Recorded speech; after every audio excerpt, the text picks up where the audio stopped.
Bang Kabar, Zaid. Alhamdulillah sehat, Ustaz. Alhamdulillah. Sehat. Masya Allah. Kitabnya digital sekarang. Iya, serba digital. Baik. Bismillahirrahmanirrahim. Assalamualaikum warahmatullahi wabarakatuh. Waalaikumsalam warahmatullahi wabarakatuh. Alhamdulillahi rabbil alamin. Wa bihi nasta'in wa ala umuri dunya waddin. Wassalatu wassalamu ala sayyidina wa nabiyyina Muhammad sallallahu alaihi wasallam wa ala alihi wa ashabihi ajma'in. Amma ba'd. Puji syukur sama-sama kita panjatkan kehadirat Allah Azza wa Jalla, masih memberikan berbagai macam kenikmatan kepada kita, kesehatan, kemampuan dan waktu luang untuk sama-sama mempelajari ilmu agama. Salawat serta salam kita sanjung sajikan ke pangkuan baginda Nabi besar Muhammad sallallahu alaihi wasallam beserta kepada para sahabat dan keluarga beliau.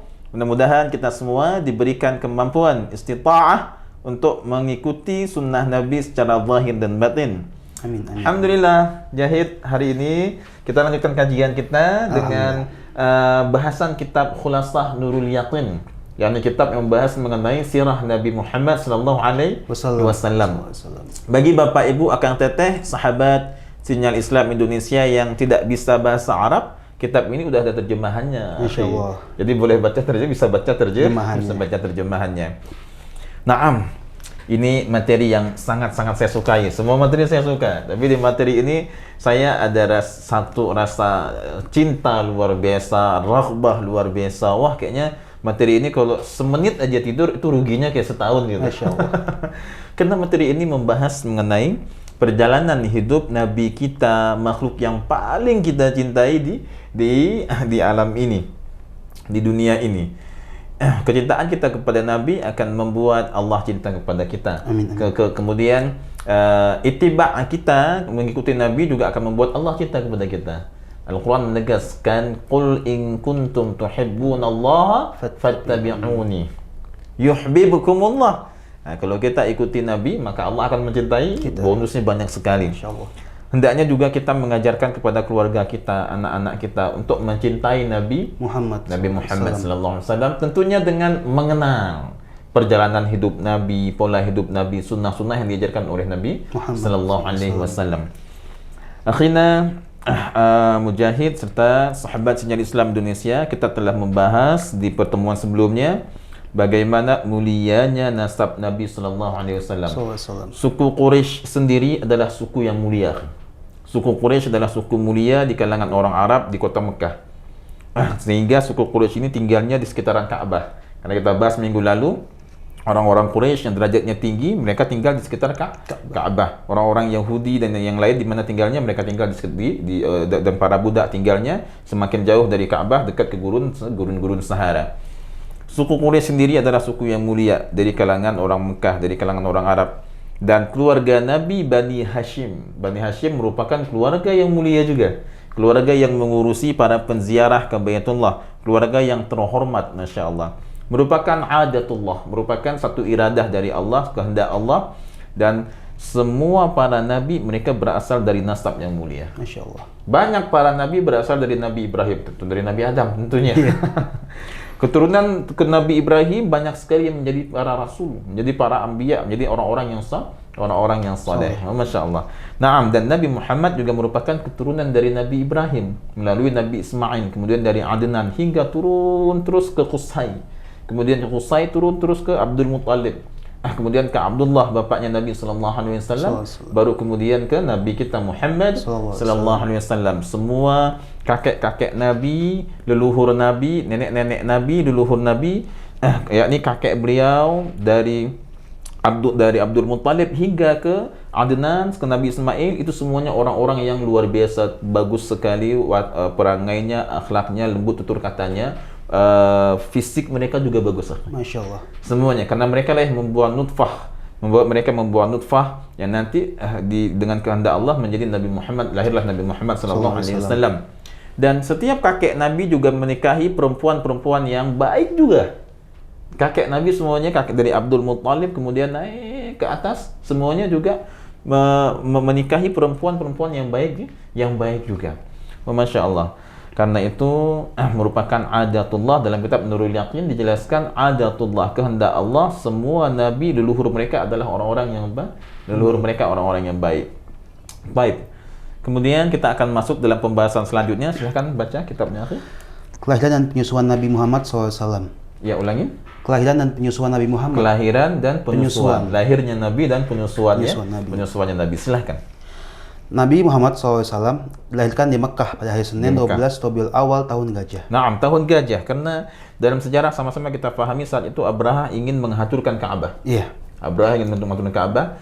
Dalam perjalanan menuju kota Mekah, maka Abraha sebelum masuk ke dalam kota Mekah ingin menghancurkan Ka'bah, Abraha berhenti sebentar dia. Dan dia siapkan pasukannya. Kemudian Abdul Muttalib sebagai pemimpin Mekah pada saat itu menemui si Abraha tadi. Abdul Muttalib ini, hadirin sekalian, adalah laki-laki yang tua dan wibawanya luar biasa. Rata-rata semuanya kakek-kakek Nabi ke atas itu memiliki wibawa yang luar biasa. Orang tua memiliki wibawa luar biasa, kemudian berperawakan tinggi tubuhnya. Dan Nabi kita juga termasuk Nabi sallallahu alaihi wasallam adalah seorang nabi yang memiliki fisik mendekati tinggi Nabi sallallahu alaihi wasallam. Kalau Nabi berdiri di antara para sahabat, beliau paling tinggi. Jadi kalau aqrabu ila tul, dalam sebuah riwayat disebutkan kalau ada orang mimpi melihat Nabi, maka lihat dulu. Kalau Nabi mimpinya melihat Nabi bersama para sahabat, ketika berdiri bahu Nabi lebih tinggi dari sahabat. Ketika duduk, bahu Nabi lebih tinggi. Di kalangan sahabat sendiri ada lelaki yang tinggi, akhi, namanya Zaid bin Khattab, kakak dari Umar bin Khattab. Zaid bin Khattab lebih dulu masuk Islam daripada Umar, dan lebih dulu juga syahid dibandingkan Umar bin Khattab. Tapi Zaid ini kalau ketemu dengan Nabi, baik dalam keadaan duduk dan keadaan berdiri, Nabi lebih tinggi dari dia. Ini merupakan khususiyah, kelebihan dari fisik Nabi sallallahu alaihi wasallam. Ada 10 kelebihannya, tapi kapan-kapan kita bahas, bukan di sini.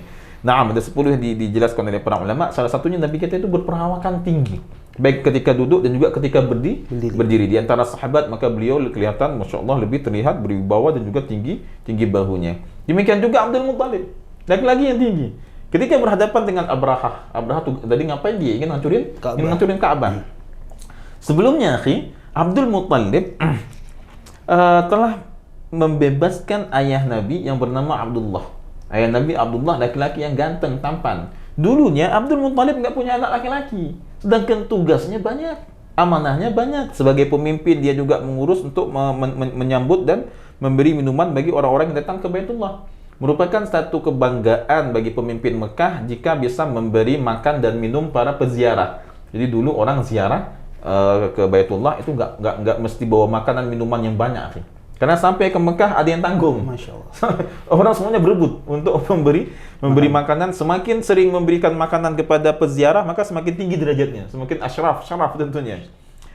Maka Abdul Muttalib pun bernazar, ini kalau ada 10 anak laki-laki, satu akan saya sembelih nantinya, akan saya berikan untuk kepada dewa-dewa di Ka'bah, akan saya sembelih nantinya maksudnya. Yakni kalau ada 10 anak laki-laki, akan saya sembelih satu, saya berikan untuk dewa-dewa di Ka'bah.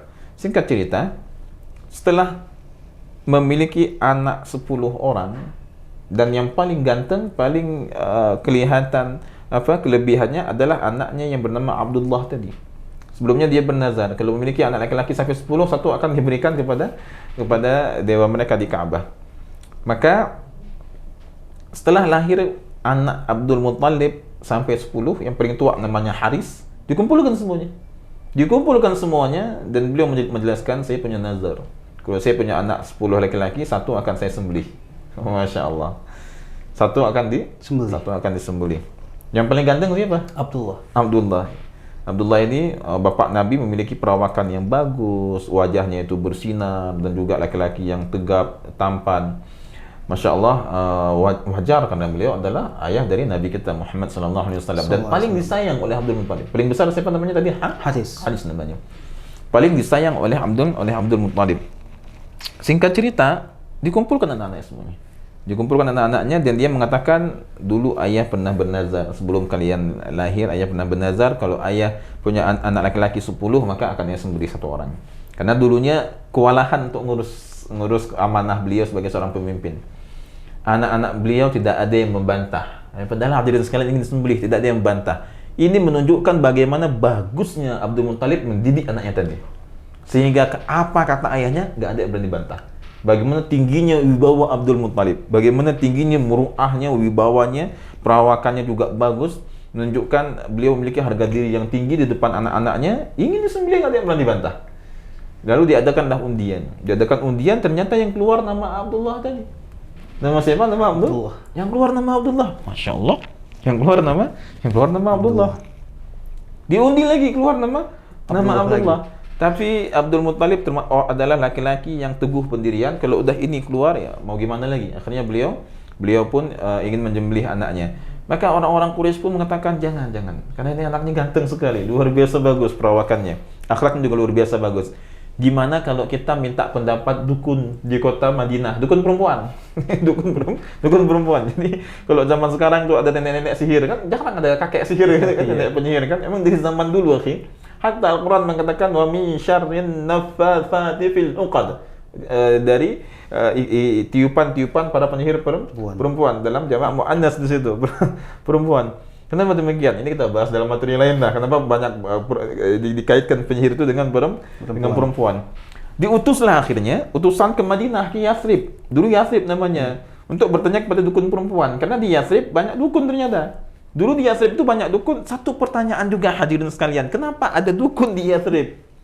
Itu kota yang Nabi akan hijrah nantinya kan? Yeah. Kenapa banyak dukun di situ, akhi? Karena orang-orang Yahudi mereka tahu, akhi. Orang-orang Yahudi mereka tahu kalau nanti Nabi akhir zaman akan hijrah ke Yathrib. Dari mana mereka tahu? Dari jenis tanahnya tahu mereka. Salman Al-Farisi. Kenapa dia menetap di kota Madinah? Karena gurunya bilang, kamu hendaknya menetap di satu daerah yang jenis tanahnya seperti ini. Jenis warna tanahnya itu mendekati kecoklat-coklatan, dan juga tanahnya seperti terlihat gembur. Makanya kalau kita mau masuk kota Madinah, pinggiran kota Madinah itu bukit-bukitnya, tanah-tanahnya itu seperti tanah yang kelihatan gembur. Kita pijak nggak gembur juga, tapi kelihatan seperti gembur. Merah kecoklat-coklatan warnanya. Itu jenis kota Madinah, tanahnya. Dan pohon kurmanya begini-gini, kebun kurmanya begini-gini, dijelaskan dengan detail oleh guru Salman Al-Farisi. Begitu dia melewati kota Madinah, ini kotanya. Ini kotanya Nabi akhir zaman akan hijrah ke sini. Jadi orang-orang Yahudi, Nasrani, mereka sudah mengetahui bagaimana detail deskripsi kota yang akan dihijrahi oleh Nabi akhir zaman. Al-Quran mengatakan di juz 2 halaman kedua Mushaf cetakan Madinah ayat paling atas, qala Allah Ta'ala, a'udzu billahi minasy syaithanir rajim, bismillahirrahmanirrahim, allazina atainahumul kitaba ya'rifunahu. Orang-orang ahli kitab mereka lebih tahu, mereka sangat mengetahui bagaimana Nabi, kemana kota Nabi akan hijrah. Kama ya'rifuna abna'ahum, sebagaimana mereka mengenal anak-anak mereka. Jadi orang-orang ahli kitab itu sangat kenal dengan Rasulullah, dengan ciri-cirinya, kemana kotanya, kemudian bagaimana nanti siapa aja yang membelanya, kemudian bagaimana perjalanan hidupnya, itu sudah tahu mereka. Mereka sudah tahu ciri-ciri seorang Nabi akhir zaman dari kitab-kitab mereka. Lebih kenal mereka kepada Nabi akhir zaman dibandingkan mereka mengenal anaknya sendiri, hadirin sekalian. Maka orang-orang Yahudi banyak tinggal di Madinah. Karena awalnya mereka ingin membela Nabi akhir zaman. Jadi orang Yahudi dulunya dijelaskan dalam kitab Nurul Yaqin yang versi bukan khulasahnya. Dulu sering perang mereka sama orang Arab. Sering ribut sama orang, tapi kalah mulu mereka. Ribut sama orang Arab, kalah aja bawaannya. Ketika mereka kalah pun mereka bilang, kalian orang Arab, kalian penyembah berhala. Tunggu masanya Nabi akhir zaman akan datang, kami akan membela Nabi akhir zaman, kami akan perang kalian. Tapi ternyata ketika Nabi hijrah ke Madinah, mereka telah didahului oleh suku Aus dan Khazraj. Sehingga mereka pun nggak mau kalau jadi orang nomor 2. Itu bahasan nanti kita bahas ketika Nabi hijrah. Al-muhim, memang orang Yahudi itu banyak dukun. Orang Yahudi banyak yang pintar dukun mereka, sehingga yang menyihir Nabi sendiri, yang mengirimkan sihir ke Nabi ketika Nabi telah hijrah ke Madinah, siapa? Si Labid. Siapa namanya? Males juga kita bahas namanya nih. Namanya Labid, dan dia orang Yahudi. Dialah yang menyihir Nabi sallallahu alaihi wasallam. Kemudian ada hadis yang panjang menjelaskan ini. Al-muhim, kita kembali ke materi kita, bahwasanya ketika Abdullah tadi akan disembelih, Kemudian orang-orang Quraisy mengirim utusan ke dukun di Yathrib ingin minta jalan keluarnya gimana. Dukun ini bilang, coba diundi dengan berhala kalian. Diundi dengan 10 ekor unta. Setiap undian kalau yang keluar masih nama berhala, maka harus sembelih. Tambah lagi 10 ekor unta. Undi lagi, tambah lagi. Undi lagi, tambah lagi. Pulanglah utusan tadi, disampaikan, diadakanlah undian. Undian ini merupakan satu kebiasaan dari orang-orang jahiliyah dulunya, dia kayak permainan dadu gitu. Kemudian diundi, yang keluar masih masih berhala. Masih nama siapa? Masih berhala. Masih berhala tadi. Berarti harus ditingkatkan 10 ekor unta. Diundi lagi, yang keluar nama berhala. Diundi lagi hingga 10 kali. Total berapa? 100 ekor unta. Yang ke-11-nya barulah keluar nama Abdullah. Maka orang-orang Quraisy semuanya mereka bahagia, mereka semuanya bersorak, ini sekarang udah keluar nama Abdullah, kita nggak usah kita sembelih lagi, udah selamat sekarang. Berapa ekor unta? 100. Abdul Muthalib nggak merasa tenang, Abdul Muthalib nggak nyaman. Nah, ini nggak cukup segini nih, ini harus kita undi sampai 3 kali. Diundi 3 kali, ternyata yang keluar masih nama Abdullah. Barulah kemudian disediakan 100 ekor unta dan disembelih kemudian. Berapa ekor unta? 100 ekor unta. 100 ekor unta. Terkenallah Abdullah, laki-laki yang harganya Masya Allah 100 kira-kira 100 ekor unta. Jadi artis Masya Allah. Naam. Maka bapak Nabi kita adalah laki-laki yang Masya Allah, yang luar biasa baik akhlaknya, perawakannya bagus, laki-laki yang menjauhi perbuatan-perbuatan hina pada masa itu. Ternyata ketika setelah disiapkan si unta tadi, Abrahah menyerang. Dan Abrahah ambil itu unta. Datang Abdul Muthalib dengan didampingi oleh orang yang bisa memahami bahasa Abrahah tadi. Ketika datang Abdul Muthalib, maka Abrahah sedang duduk di atas singgasananya. Datang Abdul Muthalib, laki-laki yang tinggi, tua, Masya Allah, syaibah beliau, tua sekali. Dilihat, wah, laki-laki yang memiliki derajat wibawanya luar biasa tinggi, akhi. Tadi si Abrahah tadi, rata-rata orang kalau berbicara dengan Abdul Muthalib itu nggak mampu untuk berdiri hadap-hadapan, pasti agak nunduk gitu. Agak nunduk kira-kira gitu. Kalau orang Arab berbicara dengan Abdul Muthalib, atau ketika Abdul Muthalib memimpin rapat, ini nggak ada yang berani untuk berhadapan, berdiri langsung hadap-hadapan begini. Ketika Abdul Muthalib tiba di perkemahan Abrahah, dia pun kaget. Ini laki-laki ini kok berwibawa sekali. Dia di atas singgasananya, turun dari atas singgasananya dan duduk bareng akhirnya. Yang seorang pemimpin Abrahah sombongnya luar biasa, di hadapan Abdul Muthalib duduk bareng akhirnya. Gak berani untuk berdiri gini-gini. Kamu orang Mekah, enggak. Akhirnya mereka duduk. Orang Mekah melihat Ka'bah itu luar biasa sekali. Jadi orang-orang Arab, orang Quraisy itu kok melihat melihat bukan Ka'bah, gajah. Kalau melihat gajah, wah luar biasa.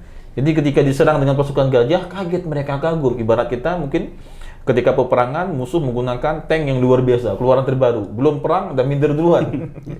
Maka orang-orang Mekah sendiri mereka mentalnya udah down duluan saat itu.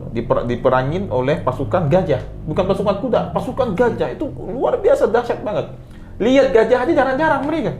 Orang Arab saat itu, orang Mekah lihat gajah jarang-jarang. Ibarat kita mungkin lihat tank keluaran terbaru, mobil tank keluaran terbaru, itu jarang-jarang. Tiba-tiba ada perang. Mungkin suatu analogi contoh fiktif, ada perang antar daerah, lawannya menggunakan tank keluaran terbaru, belum perang, minder duluan, takut duluan, ya udahlah nyerah aja. Demikianlah kondisi Mekah saat itu. Singkat cerita, Abdul Muthalib pun ngobrol dengan siapa? Dengan Abrahah tadi. Duduk mereka saling, yang awalnya Abrahah ingin melihat Abdul Muthalib datang duduk di bawah singgasananya, nggak mampu. Saking bawahnya, duduk mereka hadap-hadapan.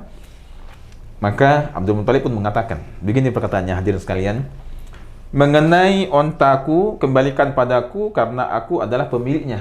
Ana Rabbul Ibil. Aku pemilik dari onta. Tapi mengenai Ka'bah, itu bukan urusan saya. Ada Rabb yang menjaganya. Masya Allah. Mengenai Ka'bah, itu bukan urusan saya. Mengenai onta, itu urusanku. Kembalikan sini. Dikembaliin ontanya. Dikembaliin. Gak berani si Abrahah sama Abdul Muthalib tadi akan dikembalikan. Faraddaha ila Abdul Muthalib. Maka Abdul Muthalib mengatakan, mengenai Ka'bah itu ada Rabb yang menjaganya. Itu urusan Rabbku. Luar biasa tinggi imannya Abdul Muthalib. Dan beginilah keluarga Rasulullah. Keluarga Rasulullah mereka memiliki iman yang kuat sesuai dengan ajaran mereka. Bagaimana Abdul Muttalib mengatakan mengenai mengenai Ka'bah itu urusan Rabbku. Masya Allah, luar biasa sekali. Maka kemudian dikembalikan si ontanya Abdul Muttalib tadi mengenai Ka'bah. Gimana kata Muttalib? Itu ada Rabb yang menjaga. Mengenai onta kembalikan, itu punya kata Abdul Muttalib. Masya Allah. Kemudian sama-sama kita pahami bahwasanya pasukan Abraha tadi yang orang Mekah udah gemetar mereka melihat Ka'bah, Allah menolong mereka dengan dikirimnya burung-burung ababil melemparkan sijil. Ini dijelaskan dalam tafsir surah Al-Fil. Tidak kita bahas itu. Al-Muhim, inilah kenapa Nabi dikatakan lahir pada pada tahun gajah. Ada peristiwa gajah, peristiwa pasukan bergajah dipimpin Abraha menyerang Ka'bah, Allah yang menolongnya. Masya Allah.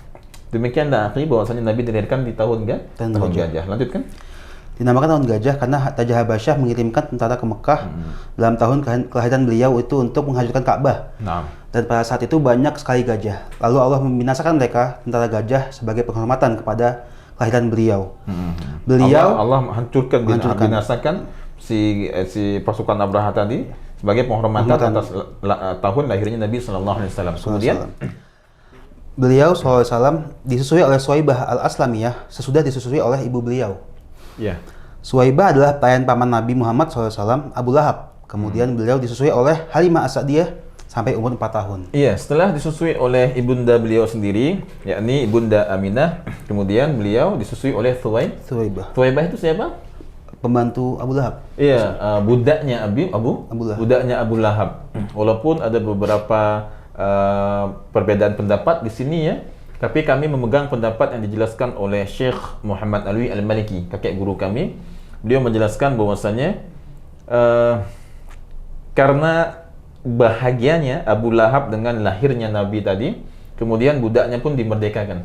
Budaknya dimerdekakan. Maka Allah meringankan azabnya Abu Lahab setiap malam Senin. Setiap malam Senin Allah ringankan azabnya Abu Lahab. Karena bahagianya dia dengan kelahiran Nabi sallallahu alaihi wasallam. Budaknya dilaporin, Abu Lahab ya, itu keponakan kamu udah lahir. Masya Allah. Saking bahagianya kemudian sebelumnya akhi semua orang-orang Mekah semuanya mereka menyenangi Rasulullah. Cinta pada Rasulullah. Mereka percaya kepada ucapan Nabi Muhammad sallallahu alaihi wasallam. Hatta Abu Lahab, Abu Jahal pun bahagia, senang dengan Nabi sebelumnya. Tapi ketika Nabi membawa risalah beliau, barulah mereka membenci Nabi. Bagaimana Abu Lahab aja, Nabi belum lahir sudah senang dia. Dia belum lahir sudah senang. Kemudian Masya Allah, dia bebaskan budaknya dan Abu Lahab setiap malam Senin tidak dikurangi azabnya di kubur. Malam besoknya tugas lagi. Na'udzubillah min adzab al-qabr. Na'am. Setelah disusui oleh ibunda beliau sendiri, kemudian oleh Abi Lahab, lalu disusui oleh Halimah As-Sa'diyah, yakni dari Banu Sa'ad binti Abi Zu'aib. Hadirin yang dirahmati Allah, sahabat sinyal Islam Indonesia yang berbahagia, merupakan kebiasaan bangsawan Arab, merupakan kebiasaan bangsawan Arab untuk menitipkan susuan anaknya kepada perempuan-perempuan dari Bani Sa'ad, yakni dari daerah setempat yang agak adem, agak tenang, di daerah Taif. Di sana tempatnya dingin, nggak panas, dan juga di perkampungan. Karena anak-anak yang tinggal di perkampungan, anak-anak yang tinggal di daerah jauh dari kota, dengan hawa yang tenang, hawa yang bersih, itu akan membuat mereka tumbuh dengan baik, tumbuh dengan perkataan-perkataan, kalimat-kalimat yang baik juga, dan watak mereka bersih nantinya. Ibarat kata anak-anak yang dititipkan di kampung, di pedesaan. Sekarang banyak SD yang SD alam, desa gitu kan. Kalau di kota kan panas. Secara tutur kata juga terlalu banyak tutur kata yang bercampur secara bahasa. Maka Nabi kita pernah ditanya oleh para sahabat, ya Rasulullah, kenapa engkau fasih sekali bahasa Arab? Nabi mengatakan, aku orang Quraisy dan aku Baduyun. Baduyun yakni aku orang pedesaan yang tumbuh besar di pedesaan. Maka bahasa Nabi kita bahasa orang-orang desa dulunya, di mana bahasa orang desa belum bercampur dengan bahasa orang kota. Kalau bahasa orang kota sama-sama kita pahami terjadi percampuran bahasa di situ, akhi. Apalagi di Mekah sendiri kan banyak penziarah. Namun ajaibnya bahasa Quraisy merupakan bahasa yang luar biasa indah. Bahasa Arab Quraisy. Orang Quraisy memiliki lahjah logat yang bagus dan Al-Quran diturunkan dalam bahasa Arab dan juga dengan logat, salah satu logatnya logat orang Quraisy. Karena orang Quraisy memiliki kemampuan bahasa yang luar biasa baik. Orang Quraisy sehari mereka mayoritas pekerjaannya berdagang. Kalau orang berdagang pintar ngomong nggak? Pintar ngomong. Bahasanya pintar nggak? Pintar banget. Pintar. Mereka menguasai bahasa dan orang Quraisy juga menguasai bahasa, menguasai syair, akhi. Makanya dalam sejarah sastra Arab ada syair-syair bahasa perkembangan bahasa Arab pra Islam sebelum adanya Islam. Kemudian Nabi SAW dibawa oleh Halimah As-Sa'diyah. Halimah As-Sa'diyah ini adalah seorang perempuan yang berasal dari Banu Sa'ad dan kebiasaan mereka untuk datang ke kota Mekah kemudian membawa anak-anak pembesar. Membawa siapa? Anak-anak pembesar. Dan ini merupakan adatnya orang Arab, adatnya pembesar Arab untuk menitipkan anak mereka ke pedesaan. Agar si anak tadi tumbuh kembang di pedesaan, menjadi luhurlah budi pekerti mereka, baguslah kalimat-kalimat mereka, tutur kata mereka. Tapi tentunya orang yang ingin mengambil anak kecil tadi butuhlah upah juga mereka, butuh upah untuk kehidupan mereka. Nabi kan anak yatim. Ayah Nabi Muhammad SAW itu belum ini ya, wafatnya ayah Nabi udah? Nggak ada, Ustaz. Setelahnya ya? Setelahnya, baik. Baik, nanti kita bahas. Sama-sama kita fahami Nabi anak yatim akhirnya.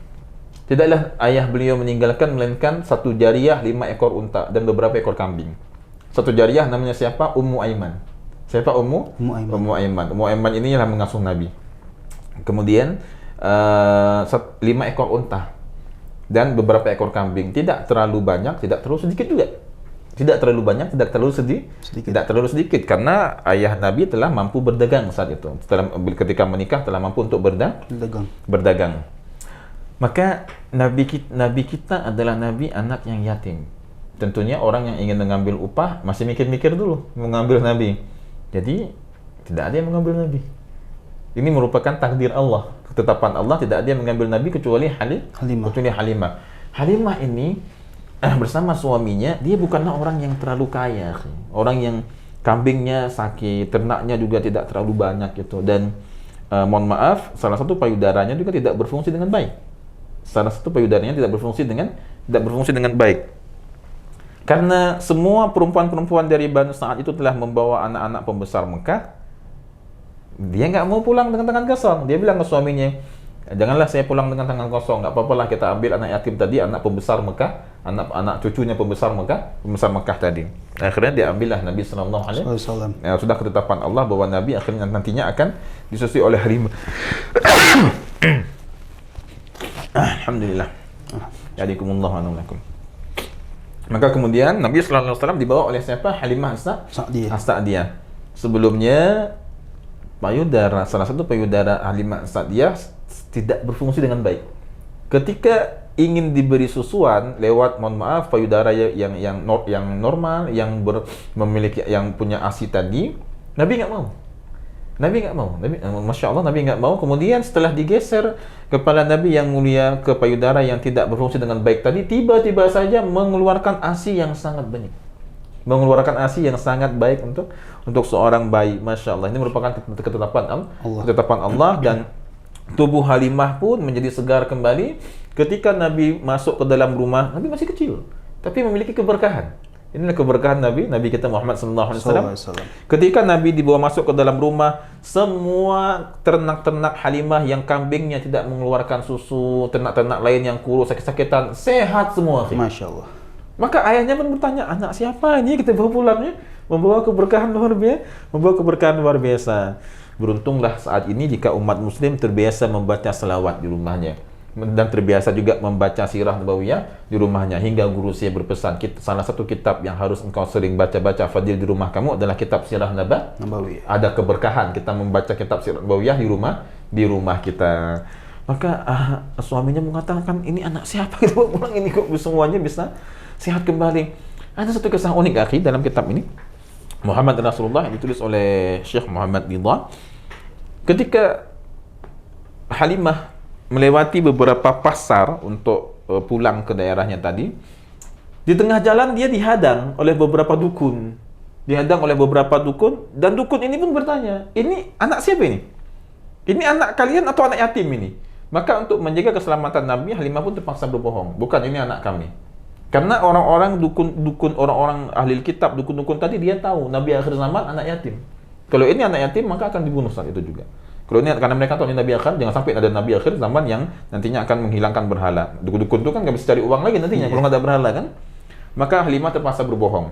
Hingga ketika melewati salah satu pasar, ada yang tahu bahwa ini Nabi akhir zaman, dikejar mereka dengan pertolongan Allah, mereka pun selamat. Dari kecil aja, dari bayi aja, mereka udah tahu bahwa ini Nabi akhir zaman, karena ada khatamun nubuwah, ada khatam kenabian di bagian antara dua berikat Nabi sallallahu alaihi wasallam. Masya Allah, kemudian dibawa pulang oleh siapa tadi? Halimah As-Sa'diyah. Tumbuhlah Nabi di masa kecil beliau di daerah pedesaan, di gurun Sahara yang adem. Taif bagus daerahnya, dingin banget sana.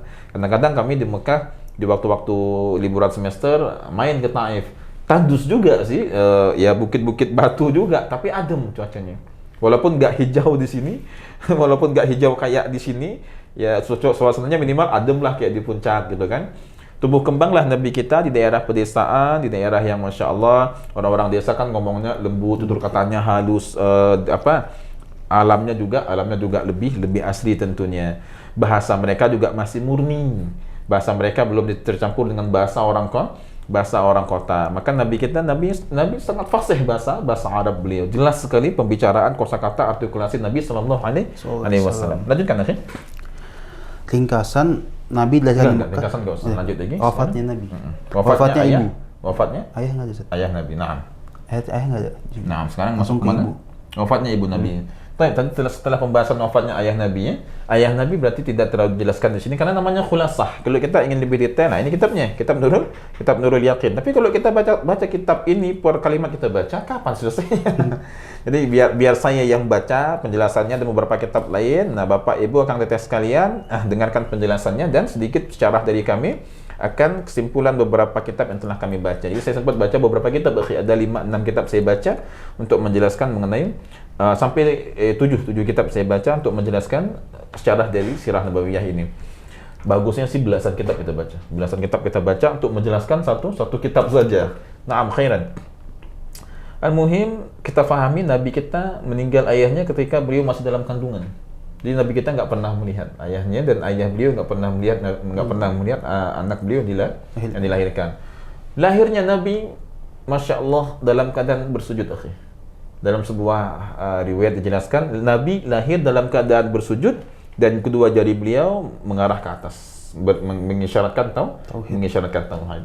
Maka ketika budaknya siapa tadi? Budaknya Abu Lahab melaporkan ke melaporkan ke Abu Lahabnya. Kemudian juga ketika ada laporan ke Abdul Muttalib, karena Abdul Muttalib saat itu di Ka'bah. Abdul Muttalib saat itu berada di Ka'bah. Ya Abdul Muttalib, itu cucu kamu udah lahir. Tapi kok lahirnya ajaib sekali. Belum pernah saya lihat ada bayi dilahirkan begitu. Ya, Abdul Muttalib pun kaget. Wah, luar biasa cucu saya ini. Lahir Nabi dalam keadaan bersujud dan kedua jari beliau mengarah ke langit. Masya Allah, rumah Ibunda Aminah disinari oleh cahaya. Ada banyak sekali isyarat ketika Nabi dilahirkan. Di antaranya sama-sama kita pahami bahwasanya api yang disembah oleh orang Majusi nggak pernah padam, tiba-tiba padam. Kemudian berhala-berhala di Ka'bah rubuh semuanya. Ada banyak isyarat ketika lahirnya Nabi dan ada bintang Thuraya juga yang bersinar terang. Kemudian rumah Nabi, rumah Ibunda Aminah disinari oleh cahaya. Ini merupakan mukjizat. Ini mukjizat Nabi sallallahu alaihi wasallam.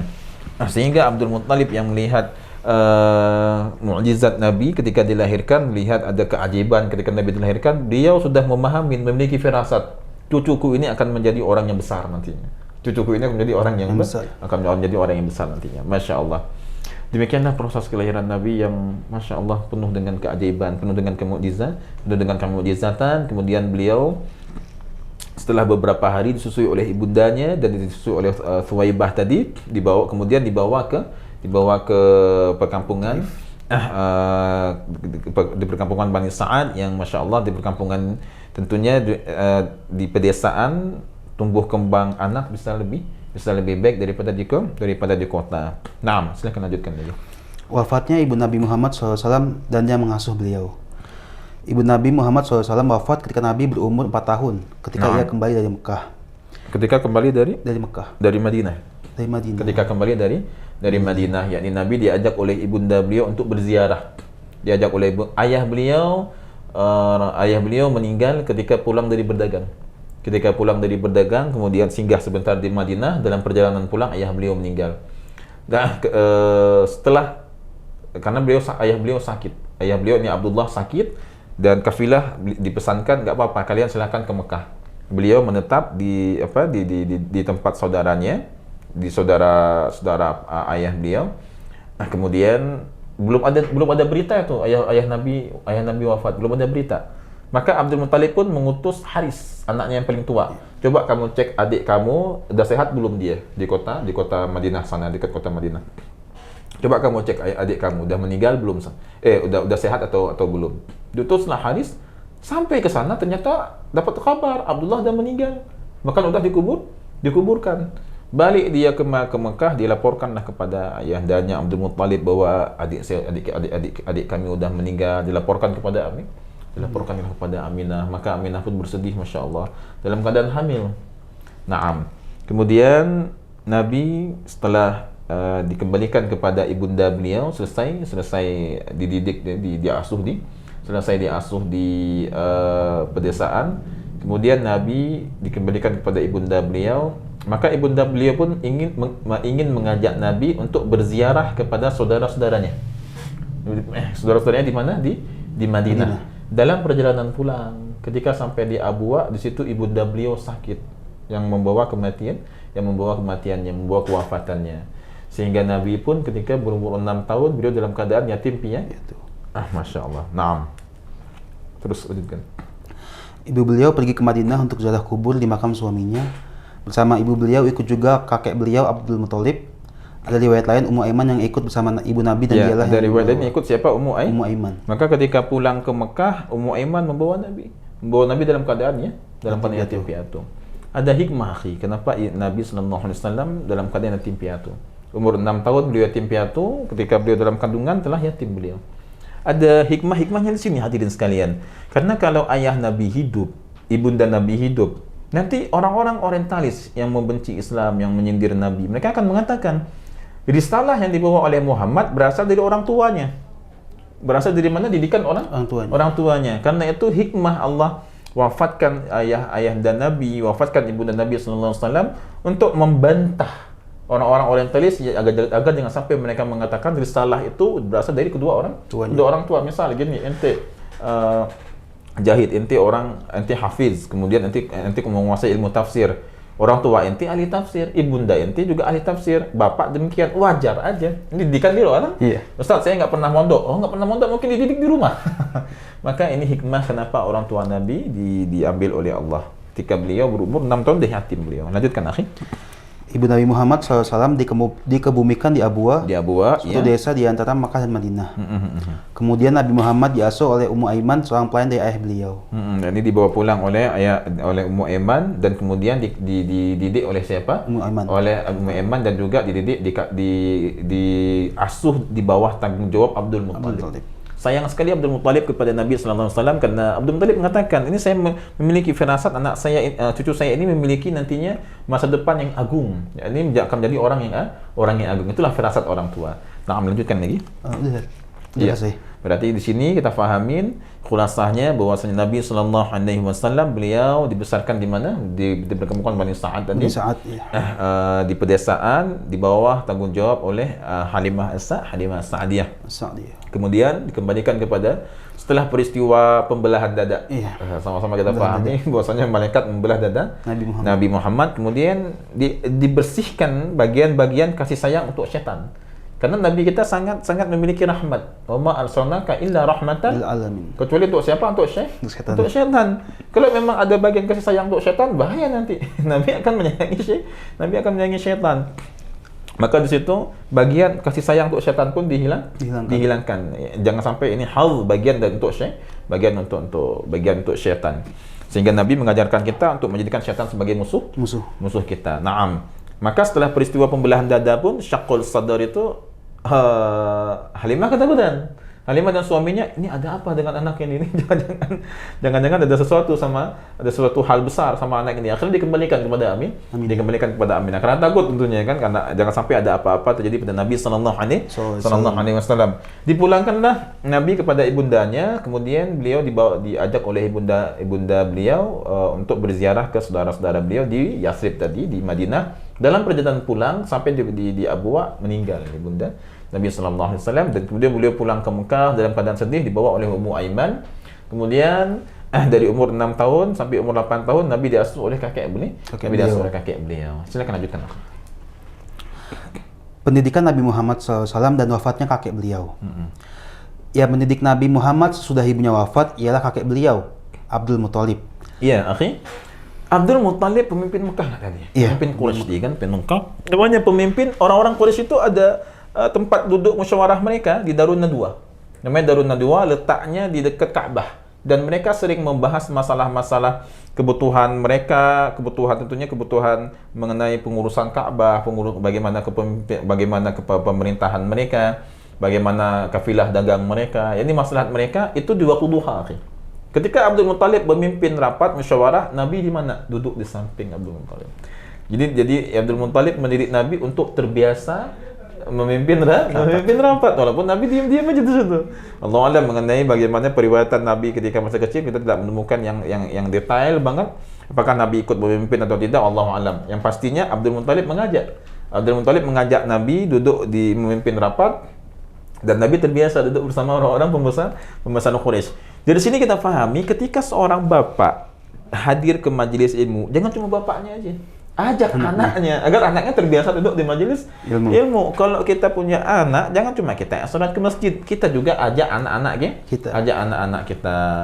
Masya Allah, mudah-mudahan itu jadi bapak nanti. Amin.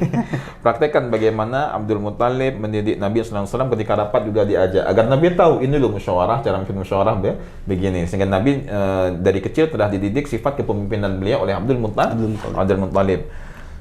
Khairan insyaAllah, sahabat sinyal Islam Indonesia. Sampai pula kajian kita hari ini, hingga Nabi diasuh oleh kakek beliau Abdul Muthalib. Mudah-mudahan berfaedah untuk kita menambah cintaan kita kepada Nabi sallallahu alaihi wasallam. Amin. Barakallahu fikum, subhanakallahumma wa bihamdika, asyhadu an la ilaha illa anta, astaghfiruka wa atubu ilaik. Wassalamualaikum warahmatullahi wabarakatuh. Waalaikumsalam warahmatullahi wabarakatuh.